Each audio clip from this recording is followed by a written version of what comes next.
আহলুস সুন্নাহ ওয়াল জামাআত এর মানুষদের মৌলিক এবং মোটা দাগে পরিচয় হলো, আহলুস সুন্নাহ মানে হলো যারা নবী সাল্লাল্লাহু আলাইহি সাল্লামের সুন্নাহকে বিশ্বাস করে, মোটা দাগে সুন্নাতে রাসূলের আলোকে যারা চলে। শুধু কোরআন নয়, কোরআনের পাশাপাশি সুন্নাতে রাসূলকেও তারা জীবন বিধান হিসাবে গ্রহণ করে এবং সেটাকে অনুসরণ করে চলে। যারা সুন্নাতকে অস্বীকার করে, সুন্নাতকে মানে না, শুধু কোরআনকে মানার কথা বলে, এরা আহলুস সুন্নাহ না। এরা মূলত মুনকিরে হাদিস, হাদিস অস্বীকারী, যাদেরকে আহলে কোরআন বলা হয়।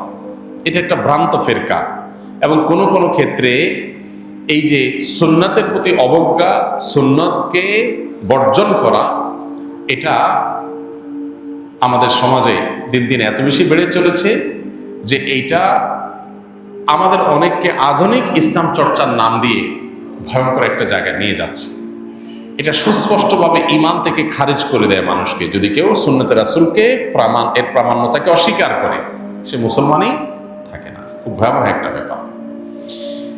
আর আহলুস সুন্নাহ হলো যারা কোরআনের পাশাপাশি সুন্নতে রাসূলকে জীবন বিধান হিসেবে গ্রহণ করে। আর ওয়াল জামাআহ মানে হলো জামাআতুস সাহাবা, সাহাবীদের জামাত বা সাহাবায়ে কেরামের প্রতি যাদের শ্রদ্ধা আছে, ভালোবাসা আছে, তাদের প্রতি স্বীকৃতি আছে, অনুসরণ করে সাহাবায়ে কেরামকে। এরা হলো আহলুস সুন্নাহ ওয়াল জামাআহ। অর্থাৎ একদিকে রাসূল আকরাম সাল্লাল্লাহু আলাইহি ওয়াসাল্লামের সুন্নাহকে তারা মানে, আর অপরদিকে সাহাবায়ে কেরামের ব্যাখ্যা বিশ্লেষণ, মোটা দাগে সাহাবায়ে কেরামকে অনুকরণীয় মনে করে।